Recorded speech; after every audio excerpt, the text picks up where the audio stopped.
దేవినేని ఉమ ఒకప్పుడు టీడీపీలో చంద్రబాబు నాయుడు గారి తర్వాత ఆయనే కీలకం అనేవారు. పైగా కృష్ణా జిల్లాకు సంబంధించి మైలవరం నియోజకవర్గానికి సంబంధించిన వ్యక్తి.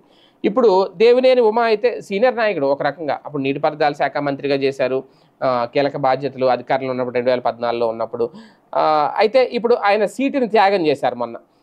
ఆ సీటుని త్యాగం చేశారు. ఖచ్చితంగా ఆయనకి ఎమ్మెల్సీ పదవి ఇస్తారనుకున్నారు. లేదంటే నామినేటెడ్ పదవులు వస్తాయని అనుకున్నారు. కానీ ఇప్పుడు చూస్తే ఏది దక్కలేదు ఆయనకి. అంటే ఆయనకి మరి ఆయన టైం బాలేదా, బ్యాడ్ లక్కా, లేదంటే ఇంకా సీనియర్ కోటాలో ఆయన పక్కన పెట్టారా ఏంటనేది తెలియదు. కానీ 4 సార్లు వరుసగా గెలిచిన దేవినేని ఉమ 2019లో మాత్రం మైలవరం నుంచి ఓటమి పాలయ్యారు. 2024లో మాత్రం ఆయనకి సీటు దక్కలేదు.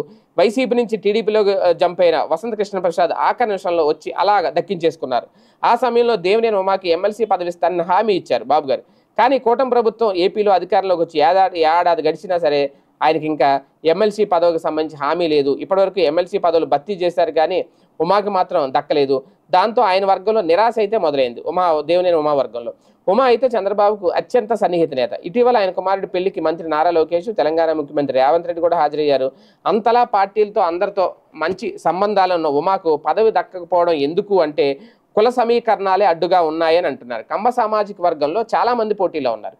కృష్ణా గుంటూరులో నేతల మధ్య బాగా పోటీ ఉంది. దాంతో దేవినేని ఉమాకు అదే ఒక ప్రతిబంధకంగా మారింది. అయితే చంద్రబాబు, లోకేష్ బాబుల దగ్గర తనకు ఏదో నాటికి మంచి పదవి దక్కుతుంది అని అయితే ఒక గట్టి నమ్మకంతో ఉన్నారు. అయితే సామాజిక సమతూకాన్ని పూర్తిగా అమలు చేసుకుంటూ రావడంతో పొత్తులలో కొన్ని పదవులు మిత్రులకు ఇస్తూ పోవడంతో కృష్ణా జిల్లాలో బలమైన పోటీ అయితే ఉంది. అందుకే ఉమాకు ఈ టర్మ్లో ఏదైనా పదవి దక్కుతుందా అనేది కూడా ఒక ఆలోచన. దక్కుతుందా దక్కదని.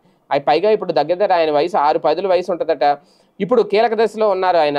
2029 ఎన్నికల నాటికి ఆయనకు సీనియర్గా టికెట్ ఇస్తారా లేదా అన్నది కూడా మరో చర్చ. ఏది ఏమైనా దేవినేని ఉమా రాజకీయం కృష్ణా తీరంలో ఏ మలుపు తిరుగుతోంది, అసలు ఆయనకి పదవులు ఇస్తారా లేదంటే ఇంకా ఆయన్ని పక్కన పెట్టేసినట్టేనా అని చర్చ కూడా నడుస్తోంది.